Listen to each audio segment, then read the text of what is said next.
You're listening to Tehachapi with Key Budge, Corey Costello, and Greg Garrett. Tehachapi time again. Key Budge, Greg Garrett today. Greg, how are you? Doing fantastic, Key. We are recording this right after the 4th of July. We had a little bit of a celebration here in town. We had a lot going on, starting off with the Tehachapi Recreation Parks District. Can hardly say that. I'm super tired this morning, sorry. And the run, and then the pancake breakfast, Ed Grimes Memorial Pancake Breakfast, all the events at the park, and then the bull riding and the fireworks spectacular last night. And it was spectacular. I'm reading across social media how much fun everyone had. And that's one of our signature events that we have all year. So I know how tired Corey is. Corey's not here because he worked all day, starting, what'd you say, at 4 a.m.? I think he was up and about at 4 a.m. And leading up to the 4th of July activities also, it was a heavy lift. It's always a heavy lift because the city is paying for and doing a lot of the events, not to mention all the volunteers at TMRA and different organizations doing their things too. So. And he was the point of contact all day for all of those things. Right. So today what we wanted to do was talk about one of the special things that we did at Central Park is we had our Makers Market. Gale Caldwell from TVAA is here today. Gale, welcome to Tehachapi. Thank you. It's nice to have you here. And what we want to know is we want to find out more about TVAA. We want to find out more about specific events that you put together and how people can get involved. So we've got lots of things that we want to talk about today. But first of all, congratulations on the Central Park portion of having the Makers Market out there and the amount of people that came to attend.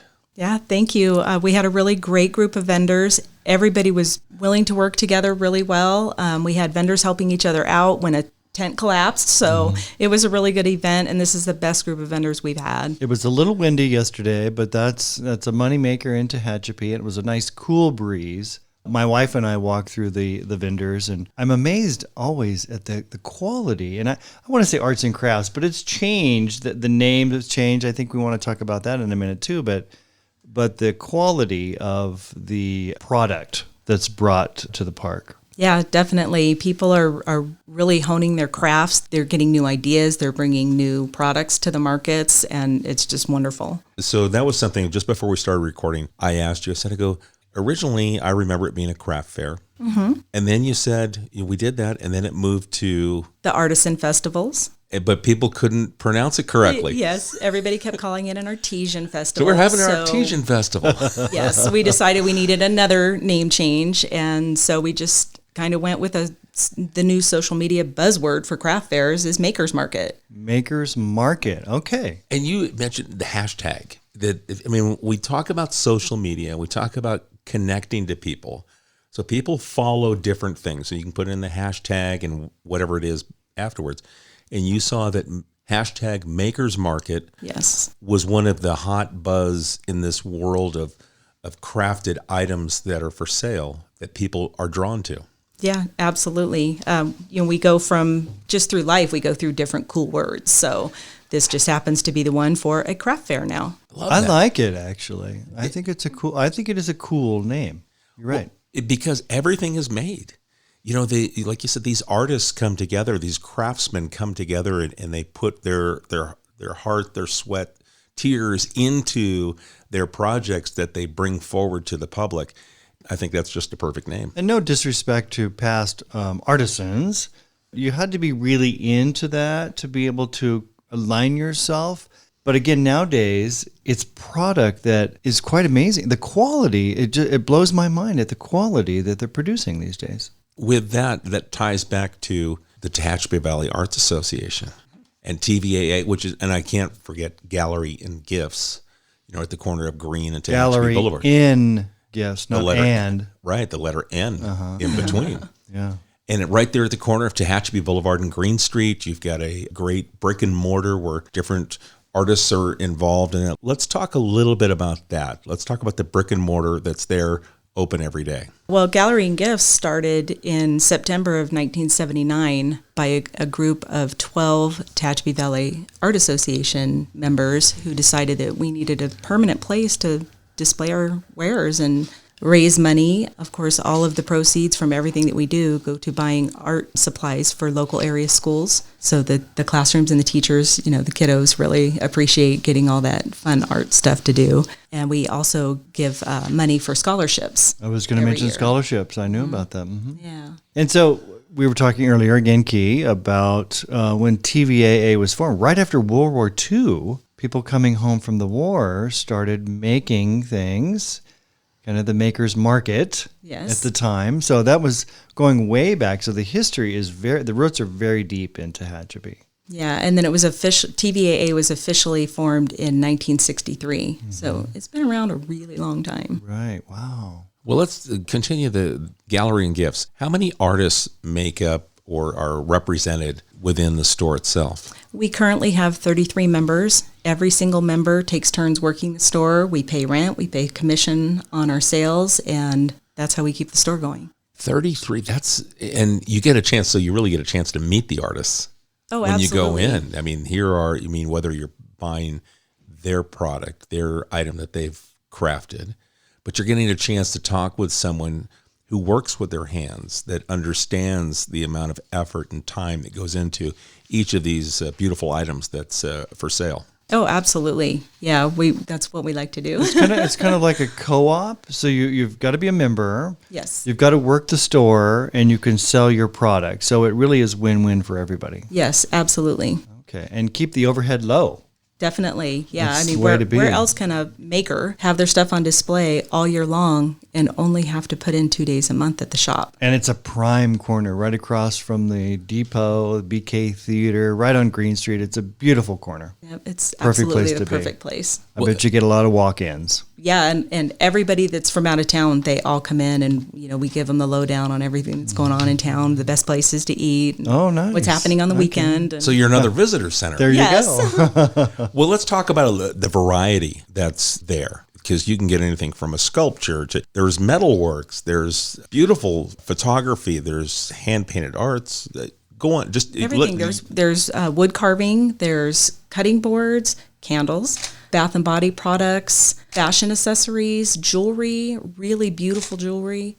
We have sculptures and watercolor and oil paintings and paintings that are turned into postcards. I bought postcards there many times and send them out in the holidays. we have stained glass. We have felted art. Just everything that you can imagine. And We it's have probably lots of ever souvenirs. changing too with the seasons. I bet it Yes. changes also. And it's always going to be something unique, one of a kind. It's not you're not going to find it, at a big box store or anything like that. No, for sure. And so you mentioned you have 33 members. What does it take to become a member? If you were an artist moving to town or you wanted to showcase your product, let's say, what's it take to become a member? Just come in the store, pick up an application, talk to one of the clerks at the counter. You bring samples of your work to one of our board meetings. We meet on the second Monday of the month, and then we talk to you. We find out what you do, how long you've been doing it, and your product goes up for a vote with the membership. It's pretty easy, actually. Yeah, it's very easy. And then on the first Friday, you guys also do something special, and that has a long history as well. Yeah, every first Friday we feature a new artist in our art gallery. And then we have a reception from 4 to 7, refreshments served, and you get to meet the artist and have a look at their work. And that's something that I've been in a few times to see that, and getting a chance to meet that artist as they're proudly displaying their gallery of hard work. It's neat to see that connection, and you get a chance to ask and kind of pick their brain. What was your inspiration for this? Or whatever it is, there's always a story to go with each piece of art, which I find, very inspiring. When you talk to an artist, they can really get into painting a picture of their picture. What's that like, getting a chance to work with the variety of artists and then highlighting some of them? Oh, it's always fun. I mean, to get that inspiration and insight into somebody else's work it's always amazing. Not only do you guys you have the first Friday, we also have other special events that you work on throughout the year. What do you have coming up next? The next thing we have coming up is our photo contest, and we'll be taking submissions for that from July 23rd to August 1st. And then we have on August 5th from 4 to 7, we'll have our big awards ceremony with refreshments and stuff, just like our first Friday. And what kind of categories do you have? I bet you've probably got maybe someone that's youthful, like Yeah, we have a youth photography. and they're amazing. The photos that they bring in are just so cool. We have landscape, we have animals, we have black and white, we have altered images, which is, computer produced from original images. And Oh, very cool. yeah, it's really neat. And you display those at the gallery? Yes, they're displayed the whole month of August. And the event is open to the public when you display and vote on who wins? How does that work? Yeah, it's a whole community event. People bring their photos in and submit. We have a $100 grand prize for the best of show. So it's kind of fun. I'm just kind of curious because everyone is now a photographer because of their phones and the quality of the cameras that are in our phones. Do you know if you've had any winning submissions that have come via phone? Oh, absolutely. Isn't that amazing, Greg? It's totally, you see the Apple commercials talking about Right. the phones and this and that. We say phones. They're not even phones. I mean, that's like the last thing we use these things for anymore. The cameras on iPhones, and I'm sure the others are the same. Pretty amazing. Yeah, they take some really good images. Yeah, very cool. So First Friday, go back to that real quick. First Friday is an evening, so you're trying to encourage people to come downtown, to come into the shops. There's a little wine, maybe some desserts, maybe go into people's shops and visit downtown, right? We're trying to re-energize that, and you guys are taking the lead on that, so appreciate that. Yeah, we'd really like to get all the downtown businesses involved in First Friday and, maybe come up with some bingo games or treasure hunts or, Some fun raffles and stuff, things like yeah. that, just to make it fun. And the American Legion is doing bingos on the first Friday every month. So we've got you guys kitty quartered there at Green and Tehachapi Boulevard and on F Street at Robinson.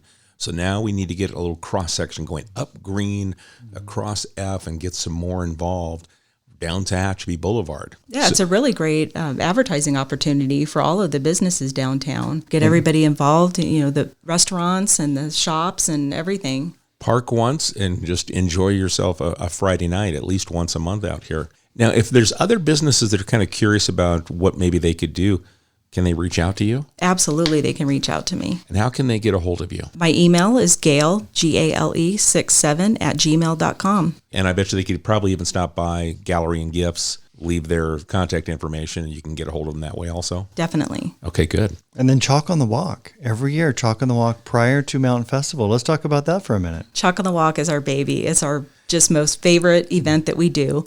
We bring the community out. They draw pictures on the sidewalk. It's so much fun. All ages, all talent levels. We have prizes. We have a lot of sponsors from the community. We're so excited about that because all of that money that we gather from that event goes directly to buying art supplies for the local schools. Chalk on the Walk actually is, I think, really cool. The artists are amazing. I could not do what they do, but the quality is so high, and it stays there for days or weeks sometimes. And when you're strolling through downtown, maybe First Friday or different things, you can see the artists' paintings, let's say, with chalk every time you walk on the sidewalk. It's quite amazing. It's a lot of fun. Looking at the level of depth that some of these artists are able to put into this sidewalk art is blows me away.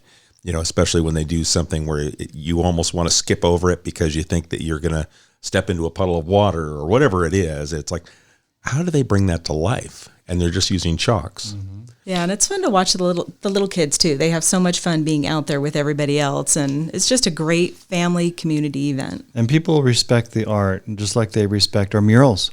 Knock on wood, but people really enjoy looking and appreciating the art. Art is in so many ways, but in this case, it's simple chalk, and it really comes alive. It's crazy. There's an opportunity for, if there's kids, if my grandson if we wanted to, get a section of the sidewalk for him to participate, how do I do that? We have submission forms online on our website, www.galleryandgifts.com. Also have them over at the shop, so you can pick those up. It's $15 to participate, and with that, you get a set of artist professional chalks, a logo drawstring backpack, which is really cool. You provide the chalk. Yes. There's another little step beyond that I wasn't ready for. Key, I think you and Chris should enter this. Chris could actually, I think she could. Chris is talented. She's very talented. My wife is very talented. Yeah. And you know what? I think that I would be good to take out the chair, watch, keep the ice chest ready for us. They're ready to, and then have our grandson help her out. It takes a village. It does. I play the support role. There you go. I'm not My hands were not made for art. That's for sure. My role is just to appreciate the art. Yes, exactly right. So, Gale, what else do we have coming up, or is there what else do you want to highlight that we haven't talked about? We have our Makers Market in August at Railroad Park. The 30 handcraft vendors out there locally. And so that's the same weekend as Mountain Festival. So it's in Railroad Park downtown, and it's all local artisans. And you can, if you've never been or seen or participate, just stroll through. I can almost guarantee you're going to see something you're going to want to buy. Definitely. Well, we're really lucky because our community is very shop small, shop handmade, so that's a great support. And we have a lot of people that visit Tehachapi, whether it's July 4th or Mountain Festival or any weekend, quite frankly. They come up here and they'll stroll into your shop, other shops. There's an event going on. They can stroll around because they want to get out of the heat. We have nice blue skies. We usually have a little breeze, and we're very welcoming. I agree. Since you have so many people that come in, they might ask you questions about Tehachapi and things, and you're our second visitor center, if you will. Has there been an interesting contact, someone that's come in that goes, wow, I'll never forget that because they asked about this, or they came from this exotic place that just was like, wow, I've always wanted to. Why do they come to Tehachapi and they're from Switzerland or something like that? Is there anything that has passed through the door there at TVAA, the Gallery and Gifts? It's really hard to say because we get so many people from so many different places and countries. We always have people coming in. We get people from China and, like you said, Switzerland. We had a couple in from Australia. We always get people in from England and Scotland, and kind of a melting pot. Well, Key, we're the perfect spot between Yosemite and Las Vegas. And it seems like every tourist from Europe stops in Tehachapi in their little motorhome. They just left Yosemite and they're on the way to Vegas, and they stop in Tehachapi. Oh, that's interesting. To get gas, to eat, stroll about our downtown, to go to the depot, look at the loop. It's part of that. They must be, networking somewhere in their own country and looking and doing their own research, Googling things. But we have a lot of foreigners that stop in our town. A good place to stop in between travels. Mm-hmm. And top of the hill, it's a little cooler, and there's something to see, something to do here. I know when I talk to the folks at the visitor center, they always tell about the different countries that come in, and it's like it's nonstop. It is. That's pretty cool. Well, like you said, you're right across the street from the depot and the visitor center, so it makes total sense, especially with train enthusiasts from across the world. Do we at times ever have train-inspired art that is on display? Yeah, sometimes. We have a lot of souvenirs too, and some of our artists will get inspired and do a train painting or a painting of the depot or really neat photography. Use some spikes, incorporate the train railroad spikes into their art. Yes. I know some time ago there was a metal worker, and he must have cut it out with a kind of a laser cutter, but there were several, things that I bought as gifts that were made by one of your members, and it was metal art cut. Monica's Junk Iron. Oh, okay. Well, no. Yeah. What are the hours and days for Gallery and Gifts? We're open daily, 10 to 5. Okay. And it's Gallery in Gifts. And then when I say in, it's N, the letter N, gallerynGifts.com. And the same on Facebook. Yes. And they can follow you, and you keep people updated on your events. First Friday, Chalk on the Walk, the photo contest, all of those are posted to both social media as well as Facebook and Instagram. And Instagram as well. Yeah, that's the best way to find out what's going on with us. Very good. So your hashtags that you're using, Makers Market, is there anything else that people could follow along? Is it TVAA? Do we have a hashtag TVAA or hashtag Gallery and Gifts? We do a hashtag shop downtown Tehachapi. Okay. And shop handmade Tehachapi. Okay, very good. We'll start using those and paying attention to those hashtags, so that way we can help spread that word, because we try and make sure whenever I see whatever you're putting out, that we share it to our group, so that way we can get you guys exposed to we some new definitely people. Appreciate that. Thank you. What are the dates again on the photo contest is next? Yeah, submissions July 23rd through August 1st, with the first Friday reception on August 5th from 4 to 7. And that's our next first Friday. Okay, so very good. And then following that? Chalk on the Walk is August 13th. Okay. And then we have our Makers Market August 20th and 21st. So it's going to be a heavy, busy summer for all the artists here in Tehachapi that are tied in with TVAA, part of your 33 artists that are constantly on the move. Yes, I definitely appreciate all of our volunteers. Yeah, it means a lot to us. We couldn't do the things in this community without the volunteers. Mm-hmm. So we appreciate all of that. And if folks would like any more information, we invite you to go to gallerynGifts.com or on Facebook. And then if you're interested, if you're a business owner and you want to be tied into what's going on First Fridays, Gale is available so you can pick her brain. Let's do some cross promotions. We need a couple of restaurants to get involved. We need some of the other, maybe the antique stores. And I can see this being park once, and then I spend the evening walking around downtown. Well, it seems like, pre-COVID, we had different things going on, and now it's post-COVID, in parentheses. Let's get on First Friday again. Let's make it like it used to be. Bring it back strong. Now, did COVID change things a lot? Oh, definitely. Okay. Yeah, it killed First Friday. Mm-hmm. And so we're still in that uphill swing, getting it going again. And then what's the response been like since California kind of reopened and we're getting more activity? Were you seeing things pick up again? Oh, definitely. People are coming out to the craft fairs, makers markets, in droves. They're just ready to get out and ready to do things. I'm sure, the farmers market is, every time I go by, it's really busy. So yeah, people are liking to be out. Mm-hmm. Greg, anything? I think we're good. I appreciate you coming in, Gale. It's been a great conversation. Yeah, thanks for having me. Learned a lot. I wasn't ready for the social media aspect, the thing that I'm always touching base, and that you guys rebranded, if you will, and went out and did a little bit of research that, going from craft fair to artisan to makers market makes sense because that's the way our society is talking. And you guys grabbed onto that, and it's super popular. So let's support our local artists. These guys are not getting rich with this. Let's support them. It means a lot. It's a healthy city. It's a healthy community when you have artists in your community. Definitely. And Tehachapi is just an artist mecca. Mm-hmm. There's so many artists in Tehachapi. And if you'd like to see some of the sample work of some 33 different artists, stop in at Gallery and Gifts, the corner of Tehachapi Boulevard and Green Street. 33 artists make up all of the things that you'll find up inside that store. So, and you said daily, 10 to 5 daily. So folks, we invite you to swing on by and support TVAA, Gallery and Gifts. Gale, thank you so much for stopping in. I appreciate you guys having us. Folks, if you've got a question for Gale, you can send it to us here at media@tehachapicityhall.com. We'll get it to her so she can answer that question. If you have a show idea, a topic, or event that we should be talking about, send it to media@tehachapicityhall.com. We appreciate your time, and we'll catch you again soon here on Tehachapod. Tehachapod is a conversation about Tehachapi designed for the people who live here or who would like to know more about this mountaintop community. If you have a question you would like answered, email media@tehachapicityhall.com. We will try to answer it on a future episode of Tehachapod.